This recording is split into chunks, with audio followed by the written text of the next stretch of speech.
Quero falar hoje sobre a linguagem de Deus. Fala comigo, a linguagem de Deus.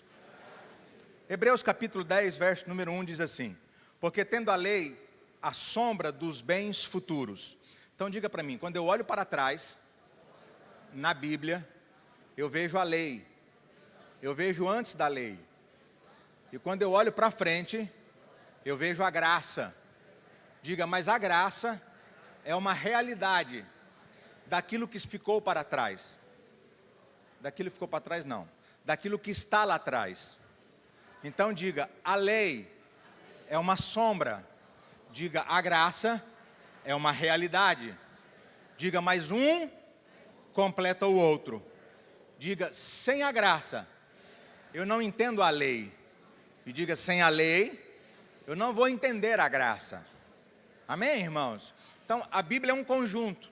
Porque tendo a lei, a sombra dos bens futuros e não a imagem exata das coisas, nunca, pelos mesmos sacrifícios que continuamente se oferecem a cada ano, pode aperfeiçoar os que a eles se chegam. Aí você pode perguntar assim, mas pastor, pelos mesmos sacrifícios que continuamente se oferecem a cada ano, é porque na lei, todos os anos, vamos supor que nós estivéssemos na lei, vivendo na lei hoje, todo ano, você teria que vir aqui na igreja, com um novilho cevado, ou com um bezerro, ou com um cordeiro, ou com um punhado de farinha, ou com 2 rolinhas, se você fosse, vou falar novamente, se você fosse rico, você trazia um novilho cevado, se você fosse classe média, você traria um cordeiro, se você fosse pobre, você traria um punhado de farinha, e se você fosse miserável, você traria 2 rolinhas, mas você não poderia vir ao templo, sem trazer uma oferta ao Senhor. Então não há desculpa nem para os miseráveis. Mas nós vivemos na graça. E aí a Bíblia diz que esses sacrifícios a cada ano não poderiam aperfeiçoar aqueles que chegam. Mas aí na graça veio um que se ofereceu, e o nome dele é Jesus Cristo. E aí o sacrifício que ele fez na cruz do Calvário, por mim e por você, resolveu de uma vez por todas o nosso problema. Glória a Deus por isso. Agora eu preciso que você entenda que a linguagem de Deus sempre foi por símbolos. A linguagem de Deus, ela sempre foi por sinais. Deus sempre falou de diversas formas e de diversas maneiras na Bíblia. De diversas formas e de diversas maneiras. Deus sempre, ele fala de uma maneira diferenciada. Porque Deus não pode se apresentar. Pergunta por quê? Porque Deus é espírito. E espírito não tem forma. Espírito não tem corpo. Então Deus precisa falar de algum jeito. E a Bíblia diz que ele se manifesta principalmente pelos seus nomes. Nós temos vários nomes de Deus na Bíblia. Eu não vou falar todos aqui. Mas um deles é o El Shaddai, o Deus Todo-Poderoso. O outro é Elohim, o Deus que está no controle de todas as coisas. Nós temos o Jeová Jireh. O que é Jeová Jireh? O Deus provedor. O Deus que traz provisão na sua vida. E onde esse Deus se manifestou? Aonde que está escrito esse Deus na Bíblia? Quando Abraão foi oferecer Isaac. A Bíblia diz que Deus falou assim, não mates o menino. E aí Deus proveu o cordeiro para o sacrifício. Então ali é o Jeová Jireh. A Bíblia diz também que ele é o Jeová Shammah. Jeová Shammah quer dizer, ele está presente. Mas não está presente só num momento. Ele está presente em todos os momentos da sua vida. E aonde está, pastor Jeová Shammah? Está lá em Mateus capítulo 28, 20, quando a Bíblia diz assim, portanto, ide, fazei discípulos de todas as nações, batizando-os em nome do Pai, do Filho e do Espírito Santo, ensinando-os a guardarem todas as coisas. E eis que eu, Jeová Shammah, estarei convosco todos os dias, até a consumação dos séculos. Então dá a entender que Deus está conosco todo momento que nós estamos fazendo aquilo que Ele que nos mandou fazer. É maravilhoso. Você está aí? Agora, entenda uma coisa. Antes da lei, Deus falava no jardim com um homem chamado Adão. E naquele jardim tinha uma árvore que simbolizava a árvore do conhecimento do bem e do mal, mas também aponta para o dízimo. Porque no meio da provisão de Deus sempre tem algo que você não pode tocar, e é o dízimo.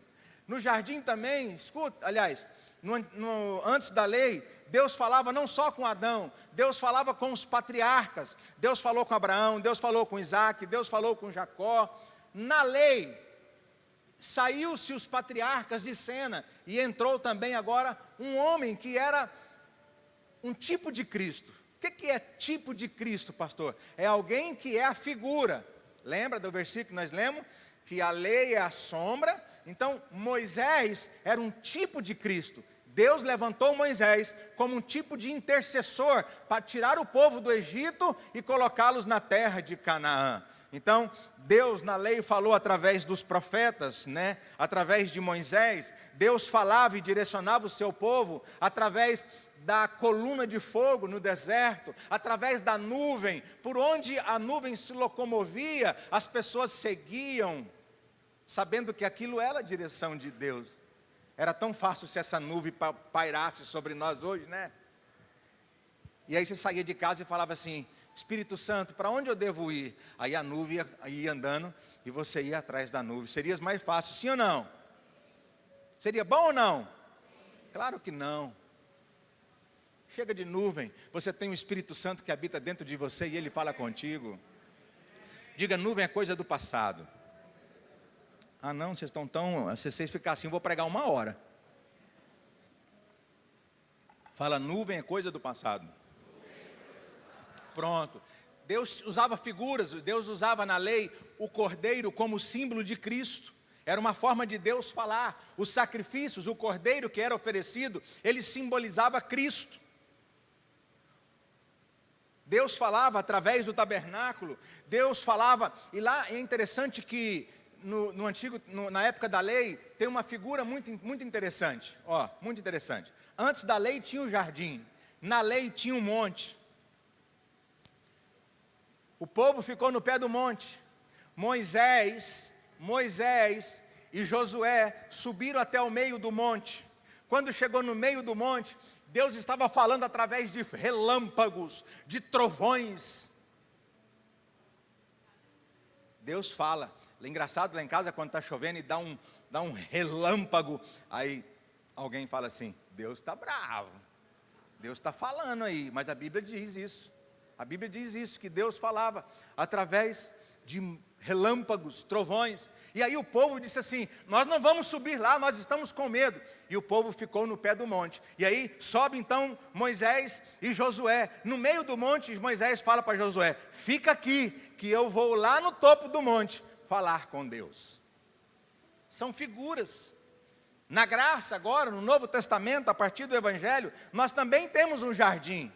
O jardim da tumba, que também tem um homem, e que também tem uma árvore, e que também tem uma mulher. Mas qual é a diferença? A diferença é que esta árvore chama-se Jesus, e agora ela não simboliza mais o dízimo, ela simboliza a primícia.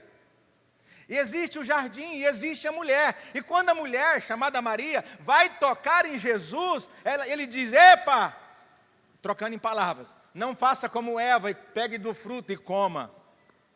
Não toque em mim, porque eu sou a primícia, e eu ainda não subi para o Pai. Depois que eu subir e voltar, aí você pode me abraçar. E foi isso que aconteceu. Depois que Jesus subiu e voltou, ele se apresenta para os discípulos. E aí eles dizem assim: nossa, é o Senhor. Ele estava com medo de Jesus, atravessa a parede. Deve ser fantástico demais um negócio desse, né? Todo mundo reunido, ele atravessa a parede. Você já pensou nisso? Quem assistiu o Gasparzinho aí, aquele fantasminha? Então eu vou ser daquele jeito, porque isso chama-se corpo glorificado. Aí Jesus, está os discípulos lá conversando no cenáculo, e Jesus entra, atravessa a parede e fala: paz sejam convosco. E aí Jesus conversa com eles e vai embora. E aí Tomé chega e eles dizem: olha Tomé, Jesus esteve aqui. Tomé, você está com conversa fiada, rapaz, pai de lorota. E aí depois que Tomé está lá, Jesus volta novamente. E aí Tomé diz: é o Senhor? Jesus diz: claro que sou eu. Ah, não pode. É eu, rapaz. Toque em mim. Toque aqui no buraco. Não é nas mãos, tá, irmãos? É aqui, ó. O prego é cravado aqui, entre os dois ossos. E aí a Bíblia diz que Tomé toca em Jesus e diz: é o Senhor mesmo. Então eu preciso que você entenda que as figuras que existem no Novo Testamento também existem no Velho.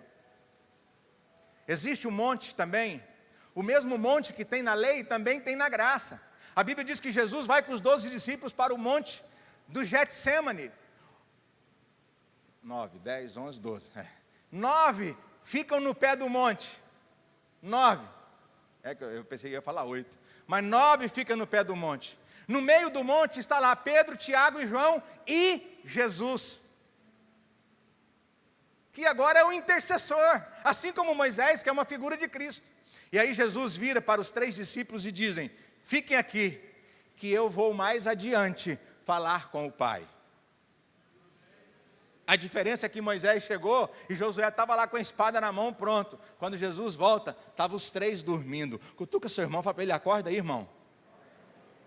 Então, acorda aí. Aí os 3 estavam dormindo. Os 3 estavam dormindo. Mas é importante que você entenda, meu irmão, que na graça, Jesus também mandou o Espírito Santo. Ele falou assim: ó, eu vou para o Pai, mas eu enviarei o Espírito Santo para habitar com vocês. Deus fala através da palavra.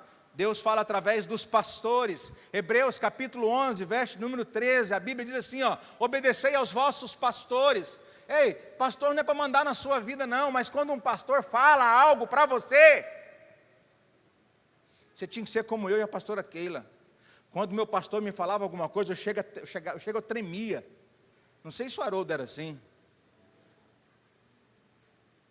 Eu tremia quando meu pastor me falava algo. Porque eu tinha e tenho até hoje a palavra do meu pastor como uma palavra de Deus para a minha vida. E quando nós compramos os 2 terrenos lá embaixo, que eu ia fazer a construção lá embaixo, nós estávamos com todo o projeto pronto, né, pastor Haroldo? Tudo pago, projeto tudo pronto, uma igreja linda, com 2 andares, maravilhosa.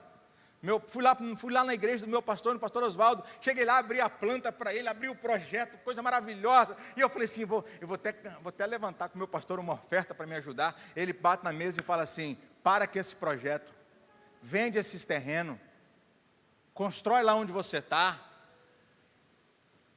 Irmãos, eu confesso que eu saí muito triste aquele dia de lá. Mas eu ouvi a voz do meu pastor. Pai da Camila era meu pastor. Eu tinha acabado de casar com Keila. Olha o que é as coisas. Olha o que é as coisas. Eu tinha acabado de casar com Keila, tinha 2, 3 meses de casado. E eu e Keila sempre sonhamos. Eu e Keila não. Eu sempre sonhei em ser pastor. Ela veio de carona. Porque ela falou assim, ó: o que você foi, eu vou ser também. Bichinha era brava. E acabou no fim, ela virou a melhor pastora do que eu.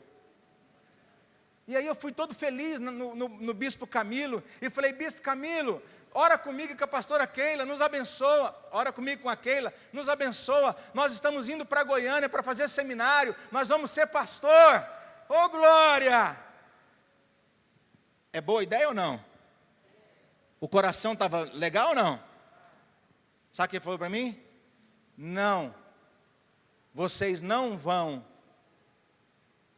Eu saí de lá batendo o pé bravo e disse assim: por que não? Se eu estou indo para fazer as coisas de Deus, se eu estou indo para fazer a obra de Deus, por que o senhor não quer deixar? E eu fiquei bravo com o pastor Camilo, hoje bispo Camilo, do qual eu aprendi muitas coisas com ele e com a bispa Zilda. Foram meus pastores, nos abençoaram. E aí eu e Keila voltamos para casa. E ficamos 1 ano em casa. Mas ele sabia, irmãos, que durante aqueles 1 ano, seria pedra batendo em pedra, seria faca para cima, faca para baixo, porrada para lá, porrada para cá, e nós íamos querer separar, e foi isso que aconteceu. Foi 1 ano de adaptação, eu e Keila. E aí, passado 1 ano, nós chegamos nele, e ele disse assim: agora vocês estão abençoados, vocês podem ir. E tudo deu certo. Você é resposta de uma palavra do bispo Camilo e do pastor Oswaldo. Então, Deus continua falando, e agora, tem uma linguagem que eu prezo muito, de Deus, é a linguagem dos sonhos. A linguagem dos sonhos está em toda a Bíblia. ela está em toda a Bíblia, de Gênesis e Apocalipse. E quando nós olhamos para esse tipo de linguagem, nós vemos um Deus que se move, um Deus que fala, um Deus que direciona, um Deus que, sabe, de fato e de verdade, nos conduz através de sonhos. Deus falou com José de uma forma extraordinária, através dos sonhos. Agora entenda uma coisa, quanto maior for o seu sonho, maior serão os seus adversários. Quanto maior for o seu sonho, maior será a sua dificuldade. José foi assim, os seus maiores ou os seus piores inimigos foram aqueles de dentro de casa. Aqueles que convivem com você, aqueles que comem com você, aqueles que trabalham com você. Esses são os piores inimigos dos seus sonhos. É lógico que toda regra tem a sua exceção. Então, quando você tem um sonho, você enfrenta 4 inimigos preciosos. Primeiro, os inimigos da casa. Segundo, mudanças inesperadas. A gente acha que tudo pode dar certo, mas dá errado. José achou que tudo ia dar certo, mas deu errado. Mas se eu falar uma palavra profética sobre você, levante sua mão, até o que está dando errado na sua vida vai dar certo, porque Deus está no controle da sua casa. O tempo, um grande sonho passa pelo tempo, passa pelo processo, passa pela provação. E quarto e último, nós precisamos aprender a vencer as tentações. José venceu as tentações.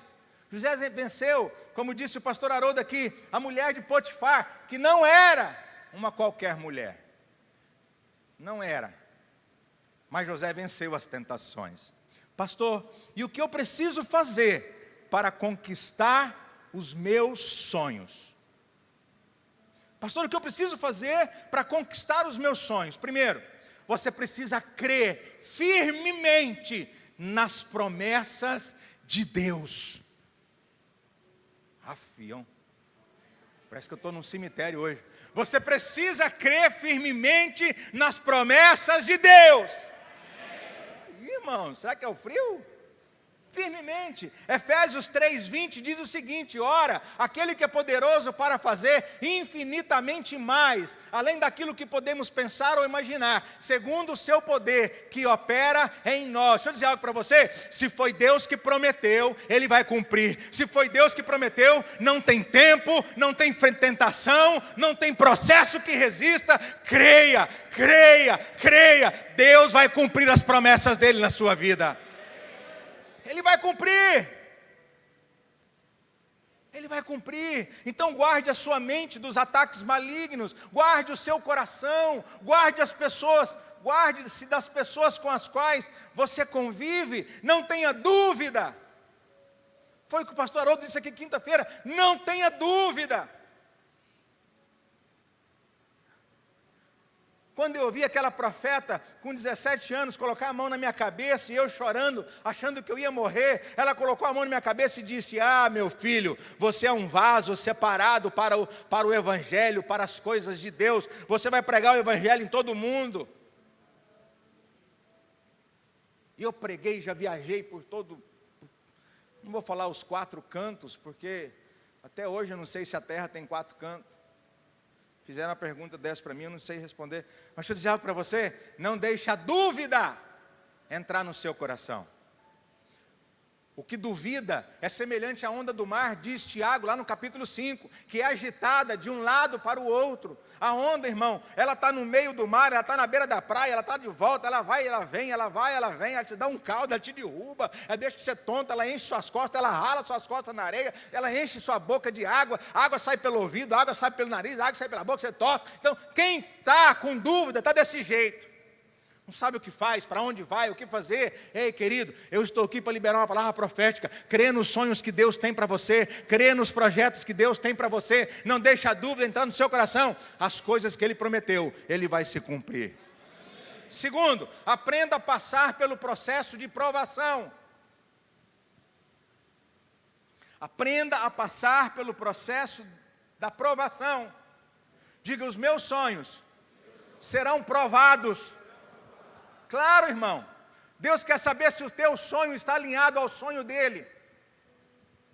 Tiago 1,13 diz: porque a provação da vossa fé produz perseverança. Quem tem um sonho, não desiste na primeira provação. Quem crê na promessa de Deus, ele não desiste no primeiro obstáculo.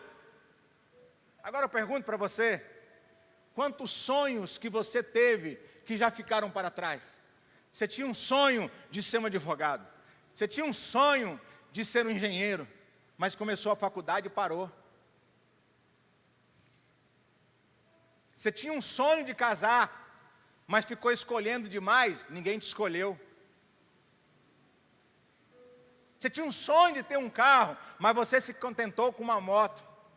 Você tinha um sonho de ter uma empresa. Ah, pastor, já tem uma empresa, ela tem 30 metros quadrados. Deus quer te dar uma empresa de 4.000 metros quadrados, 50.000 metros quadrados. Deus quer que você seja um abençoador. Deus quer que você seja um gerador de emprego. Deus quer que você seja bênção na vida das pessoas. Ah, pastor, mas está tão difícil, a pandemia veio. Ei, eu estou aqui para dizer algo para você nessa noite. Aprenda a passar pelo processo da provação. Ele te prepara, ele te adestra, ele te afia para o que Deus tem para no seu futuro. A Bíblia diz: o que olhos não viram, nem ouvidos ouviram, nem jamais penetrou em coração humano. São as coisas que Deus tem reservadas para aqueles que o amam. Se você ama a Deus, levante sua mão, deixa eu profetizar. Se você ama a Deus, passe pelo processo da provação, passe pelo processo da provação, dê glória a Deus, dê aleluia. Deus está te adestrando para algo maior nessa vida. Ele te chamou para ser cabeça e não cauda, Ele te chamou para estar por cima e não por baixo, Ele te chamou para ser primeiro e não o último. Você pode dar um aplauso ao Senhor?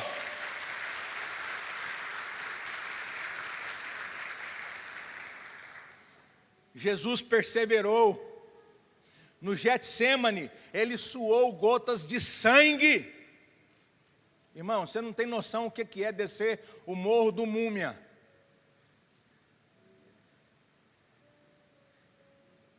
Vocês assistiram o meu story esse final de semana aí?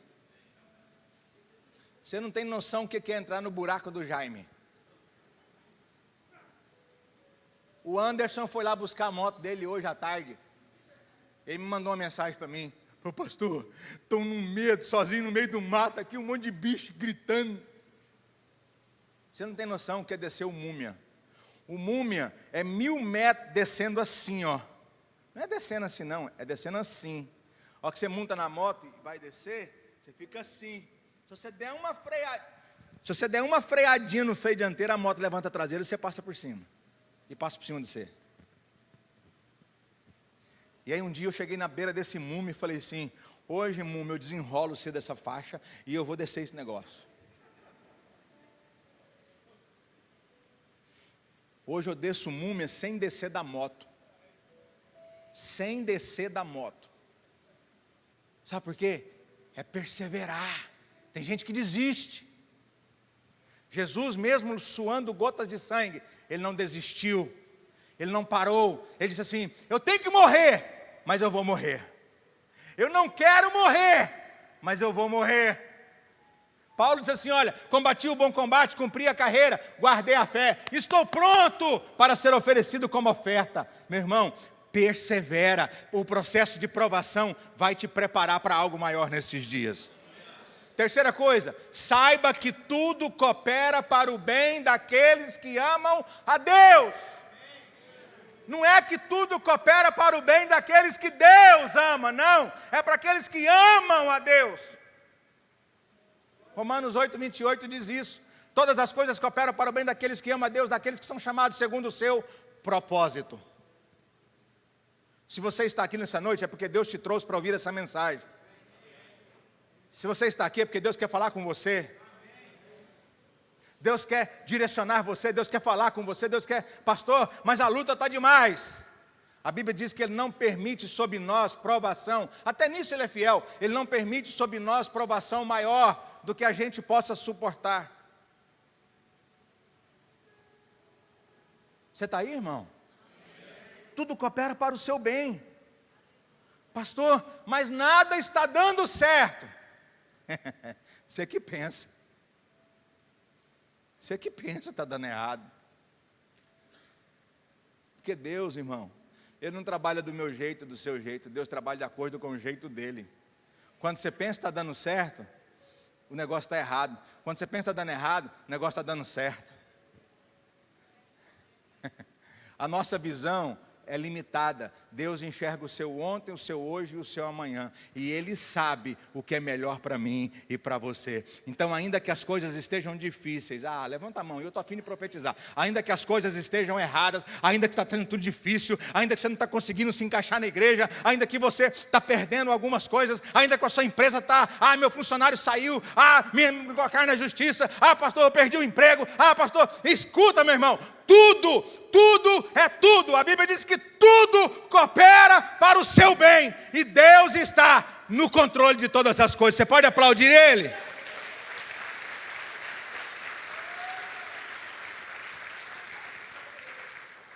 Quarto, não desista dos seus sonhos.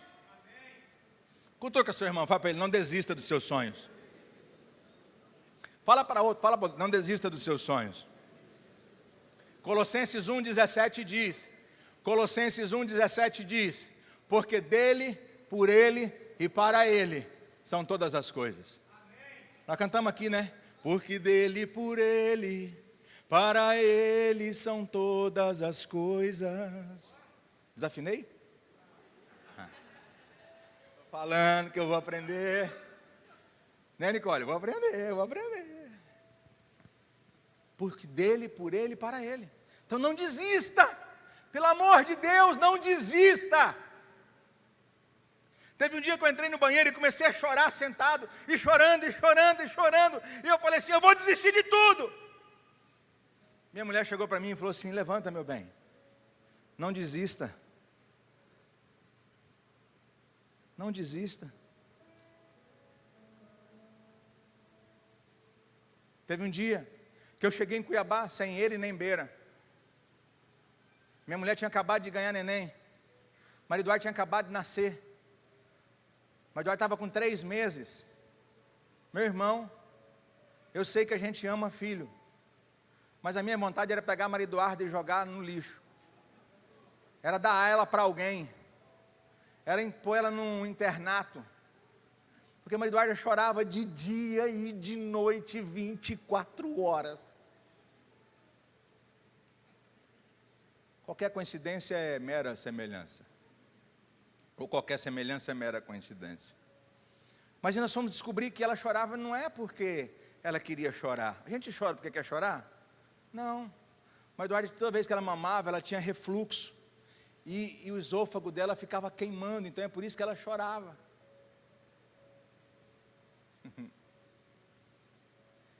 E hoje ela é tão carinhosa, ela chega, me cheira, me abraça. E eu acho tão bom. Mas naquele momento, eu queria desistir. Eu disse para aquele, eu vou desistir. Keila pegava a Maria Eduarda. Pelo menos nisso minha sogra foi boa. Não, ela é boa o tempo todo. Minha sogra é gente boa. Keila pegou a Maria Eduarda, 3 meses. Pôs ela no carrinho, mas a minha sogra, ela subiu um monte do CPA, ia lá para o monte orar. Deus, restaura meu marido.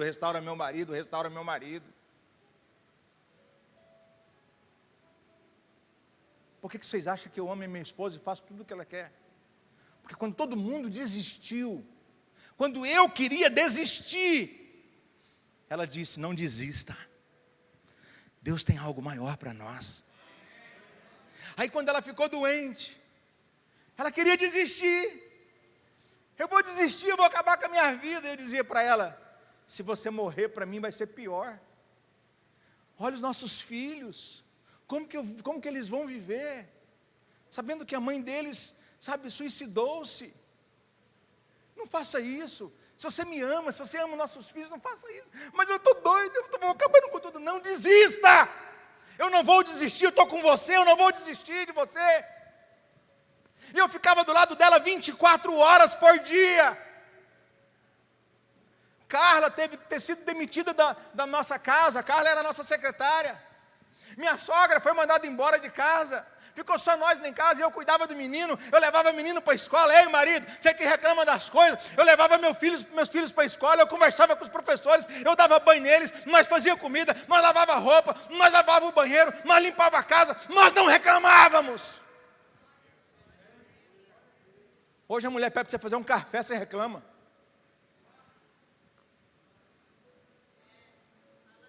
E eu dizia para ela: eu não vou desistir de você. Eu não vou desistir de você.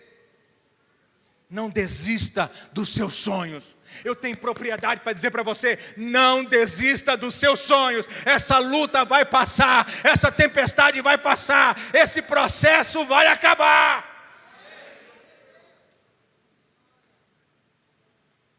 Faça uma reavaliação da sua vida. Faça uma reavaliação, tá certo? Faça uma reavaliação da sua vida espiritual.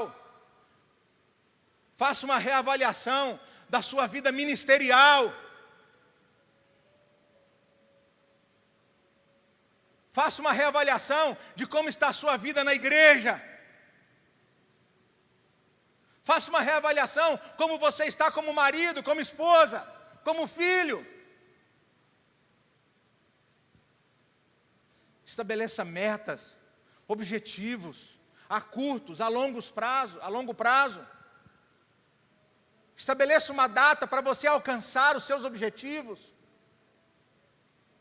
Mas pelo amor de Deus, não desista. Não desista do seu filho. Não desista da sua casa. Não desista do seu casamento. Não desista da sua marida. Não desista do seu marido. Não desista da sua esposa. Não desista do seu pastor. Não desista da sua igreja.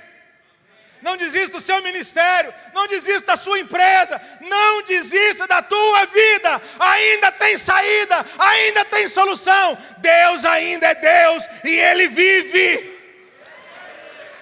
Aleluia. Quinto, alinhe os seus sonhos com os sonhos de Deus. Quinto e último.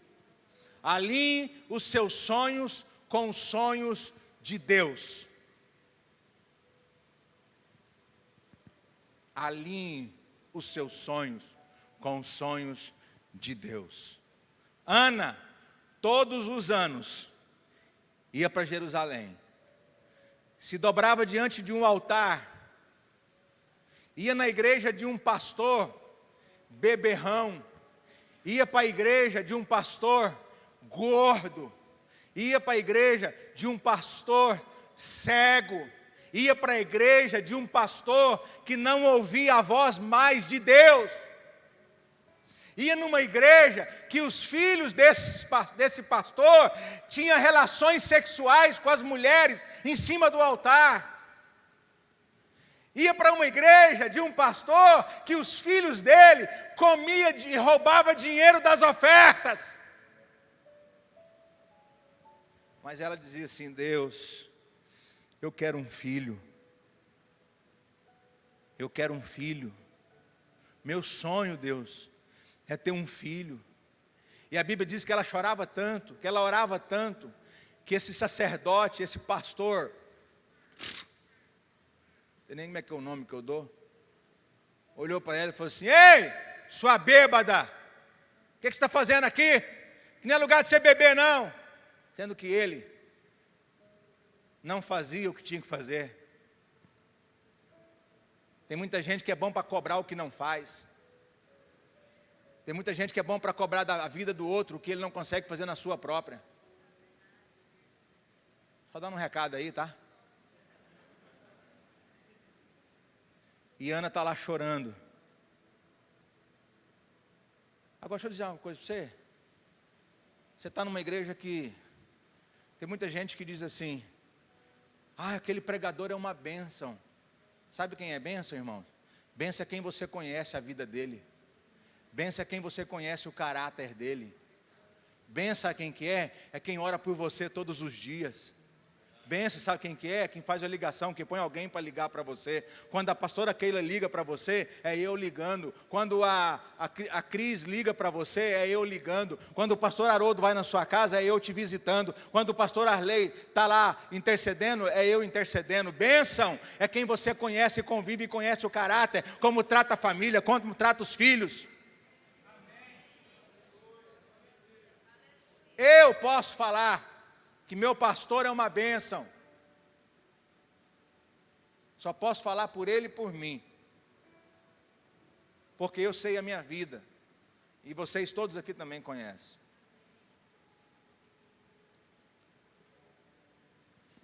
Senhor, eu quero um filho. Me dá um filho. Eu tenho um sonho de ter um filho. Eu tenho um sonho de ter um filho. 1 ano. Senhor, eu tenho um sonho de ter um filho. 2 anos. Senhor, eu tenho um sonho de ter um filho. 3. Senhor, eu tenho um sonho de ter um filho. 6. Senhor, eu tenho um sonho de ter um filho. 9. Senhor, eu tenho um sonho de ter um filho. 10. Aquele profeta, 10 anos ele teve a oportunidade de mudar de vida. Essa você pegou. 10 anos deu oportunidade para ele mudar o comportamento com os filhos. 10 anos deu oportunidade para aquele pastor fazer diferente. Aí o dia que Ana chegou no 10º ano e disse assim: Deus, eu quero um filho. Deus vira para ela e diz assim: eu também estou atrás de um pastor para colocar no lugar desse.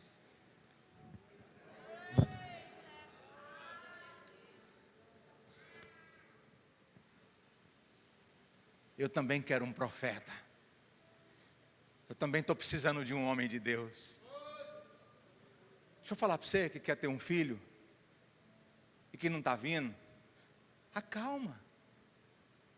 Calma. Pare de fazer. Pare de querer ir buscar pelas coisas naturais. Pare, espere. Você não sabe o que Deus está preparando. E uma bênção fora da hora, ela pode não ser bênção. Eu vi a Débora falando para mim: nós não planejamos o Henrico. Vocês não planejaram, mas Deus planejou. Eu não planejei Maria Eduarda. Nós não planejamos o Lucas. Nós falamos assim: vai ser agora. E aí,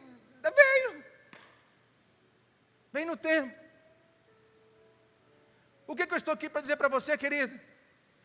Alinhe os seus sonhos com os sonhos de Deus. Pare de querer passar na frente. Tem gente que tem um sonho. Eu pergunto para você: esse sonho é o mesmo que o sonho de Deus? Está na hora, é o tempo, é a hora, é o momento. Eu não queria vir para cá, mas Deus falou: você vai para lá. E eu vim. E olha você aí. Daqui 2 anos serão 2.000 pessoas. Você vai ganhar seu marido, seu vizinho, sabe? Você vai pregar o evangelho para as pessoas. Eu não faço o que eu quero. Eu não faço o que eu quero. Alinhe os teus sonhos com os sonhos de Deus. Ana queria um filho. Deus chegou o momento que precisava de um profeta. Talvez está na hora de você crescer. Talvez está na hora de você amadurecer. Não fuja do processo. Não fuja do que Deus está fazendo. Não fuja do momento. Passe por essa prova. Passe por esse momento. Assuma com responsabilidade o que você fez. Porque se aconteceu, é porque Deus permitiu. E se Deus permitiu, isso vai ser bênção na sua vida. Eu quero concluir dizendo o seguinte: o maior sonho de Deus,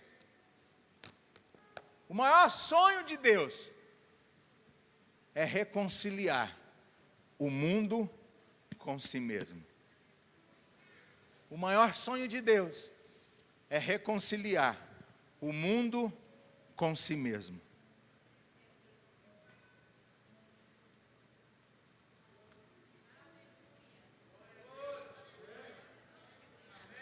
Por isso, coloque aquele Hebreus, o primeiro versículo, 10:1. O maior sonho de Deus é reconciliar o mundo com si mesmo. Hebreus 10:1. Porque tendo a lei, a sombra dos bens futuros, e não a imagem exata das coisas, nunca, pelos mesmos sacrifícios, que continuamente se oferecem, ano após ano, pode aperfeiçoar o que a eles se chegam. Mas um dia, Deus ofereceu um sacrifício, um cordeiro santo, imaculado, por mim e por você. Fique de pé, eu quero orar por você.